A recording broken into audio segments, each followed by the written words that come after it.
Good morning student. आज हम chapter number 4 quadratic equation द्विघात समीकरण एक्सरसाइज नंबर 4.4 इस 4.4 एक्सरसाइज के फर्स्ट सम की वीडियो हमने पहले भी अपलोड की है। तो आपने उस वीडियो में भी नेचर ऑफ रूट्स के बारे में, जो मूल हैं, रूट्स का मीन जो मूल हैं, एक्स की जो वैल्यू हम क्वाड्रेटिक इक्वेशन द्विघात समीकरण में से निकालते हैं उसे रूट कहा जाता है। हिंदी में आप उसे मूल बोलते हो। उसके नेचर के बारे में बात की थी। तो आप ध्यान रहे कि इसके 3 प्रकार के नेचर जो आप 10th क्लास में स्टडी करोगे वो क्या क्या हैं। फर्स्ट, ये हम डी निकालते हैं, जो ये डी है डिस्क्रिमिनेंट। डी को निकालने का तरीका क्या है, b² माइनस 4ac। इसके बारे में भी हमने उस दिन ये सारी चर्चा कर ली थी कि a क्या है, b क्या है और c क्या है। अगर फिर भी आपको कोई डाउट है तो इसके लिए मैं आपको थोड़ा सा बता सकता हूँ कि आपके पास देखें, आप उस दिन भी हमने यही चर्चा की थी, अगर ax² plus bx plus c कोई भी क्वाड्रेटिक इक्वेशन है तो बेटा हमारे पास जो x² के आगे उसका गुणांक है, कोफिशिएंट है, उसे a बोलेंगे। जो x का गुणांक है उसे b बोलेंगे और जो बिना x वाली टर्म है, कांस्टेंट टर्म, उसे c बोलेंगे। मान लो आपके पास है 5x² minus 3x plus 2 is equal to 0। तो आप बेटा इसमें आसानी से बता सकते हैं कि a हमारा क्या होगा, 5। a इज़ 5 क्योंकि x² का गुणांक है। b बोलेंगे x के गुणांक को, तो b हमारा होगा -3 और इसी तरह c हमारा होगा जो बिना x वाली टर्म है वो कितनी है, 2। तो अब आपको a, b और c के बारे में पता लग गया। तब कोई भी द्विघात समीकरण हो तो आप उसमें से a b c निकालें और उसके लिए ये फॉर्मूला यूज़ करें डिस्क्रिमिनेंट का, b² माइनस 4ac। अगर बेटा b² माइनस 4ac को हल करने के बाद, सोल्व करने के बाद, अगर आपका आंसर पॉजिटिव आए, पॉजिटिव का मतलब प्लस का आए, 0 से ज़्यादा आए, हमने इसलिए लिखा b² minus 4ac greater than 0। अगर इसकी वैल्यू आपकी पॉजिटिव आए, प्लस वाली आए आंसर, तो आप समझ लेना कि उस इक्वेशन के 2 रूट होंगे। 2 मूल मतलब 2 मूल होंगे और वो 2 के 2 रूट रियल होंगे और डिफरेंट होंगे। डिफरेंट का मतलब अगर एक 5 है तो एक -5 होगा, जरूर सेम नहीं हो सकते। 2 वास्तविक और भिन्न मूल होंगे। भिन्न का मतलब अलग अलग मूल होंगे और मूल वास्तविक होंगे। इसी तरह अगर आप इसी d की वैल्यू निकालें b² माइनस 4ac यूज़ करके और उसका आंसर बिल्कुल 0 आ जाए, 0 आने के बाद आपको क्लियर होगा कि इसी के भी 2 रियल रूट होंगे, पर वो दोनों के रूट्स आपस में इक्वल होंगे। इक्वल का मतलब वो दोनों बराबर होंगे। अगर एक x की वैल्यू आपकी 3 है तो दूसरी भी x की वैल्यू वहाँ से क्लियर है कि 3 होगी।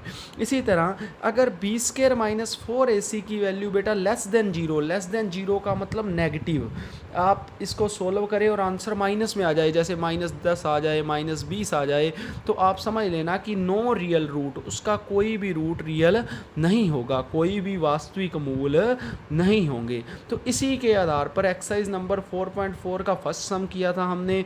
आज हम सम नंबर 2 के बारे में बात करेंगे, तो ध्यान से सुने। निम्न द्विघात समीकरण में k का मान ज्ञात कीजिए। हमें किसका मान ज्ञात करना है, k का, कि उसके 2 बराबर मूल हैं और उसने हमें कह दिया कि आप k का मान ज्ञात करें और उसके 2 मूल बराबर हैं।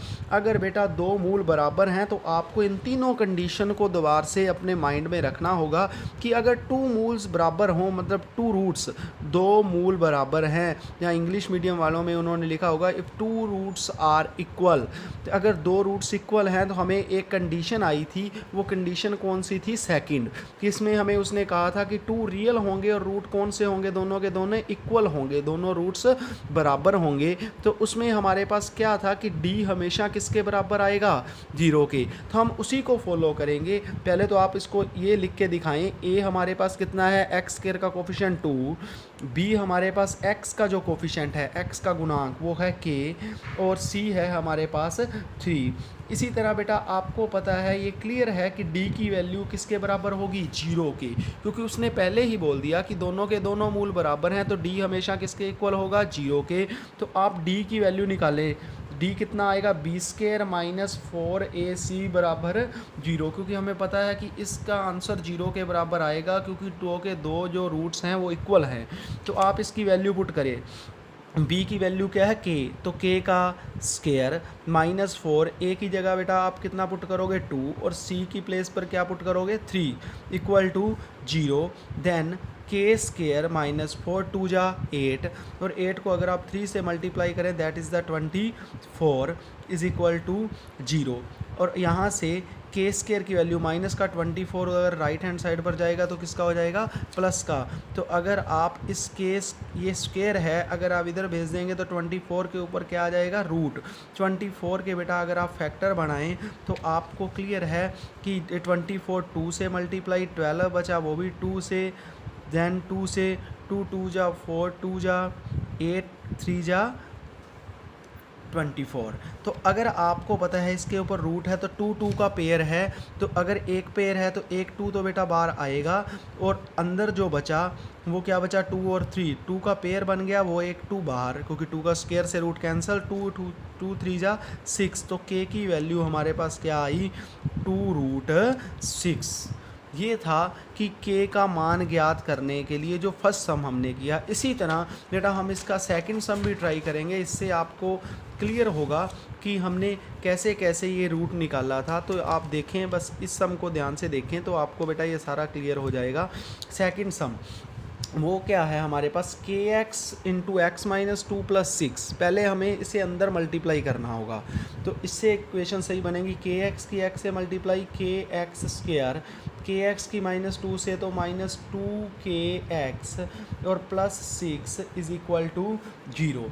अब हमारे पास इक्वेशन तैयार है तो आप उसी तरह ए बी सी की वैल्यू निकालें। पहले ए किसे कहा जाएगा एक्स स्क्वायर के गुणांक को, वो क्या है हमारे पास के। बी की वैल्यू हमारे पास माइनस का 2k और इसी तरह बेटा c की वैल्यू हमारे पास कितनी आएगी 6। तो हमें पता था कि मूल अगर बराबर हैं, ये वही सेम क्वेश्चन है कि मूल बराबर है, मूल बराबर हैं तो हमारा d है जो बी स्क्वायर माइनस 4ac वो किसके बराबर होना चाहिए 0 के, वो 0 के बराबर है। तो आप वैल्यू पुट करें, b की जगह हमारे पास है बेटा माइनस 2k का स्क्वायर माइनस 4, a की जगह हमारे पास k और c की जगह 6 that is equal to 0। Minus का स्क्वायर करेंगे तो प्लस 2 का स्क्वायर 4 k स्क्वायर माइनस 4 की 6 से multiply 24k is equal to 0। अगर बेटा यहाँ से आप देखें 4 दोनों में से कॉमन आ सकता है और दोनों के पास k भी है, इसके पास k स्क्वायर है इसके पास एक k है, तो दोनों में से 4k आप कॉमन लें तो यहाँ पर हमारे पास सिर्फ क्या बचा k माइनस इधर 24 में से 4 के टेबल पर 24 कहाँ पर आएगा 6 पर, तो k भी कॉमन आ गया दैट इज़ इक्वल टू 0। तो एक बार 4k इक्वल टू 0 और एक बार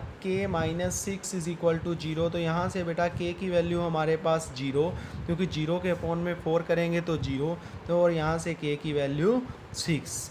तो ये था कि आपने 4.4 में अगर आपको कह दिया जाए कि मूल बराबर हैं तो आप उसमें से k की वैल्यू कैसे फाइंड करेंगे। तो ये था हमारी आज की वीडियो जो आपको समझ आई होगी। आगे के लिए वीडियो के लिए हमारा चैनल आप सब्सक्राइब करते रहें, चंदी मैथमेटिक्स क्लासेस। Thank you.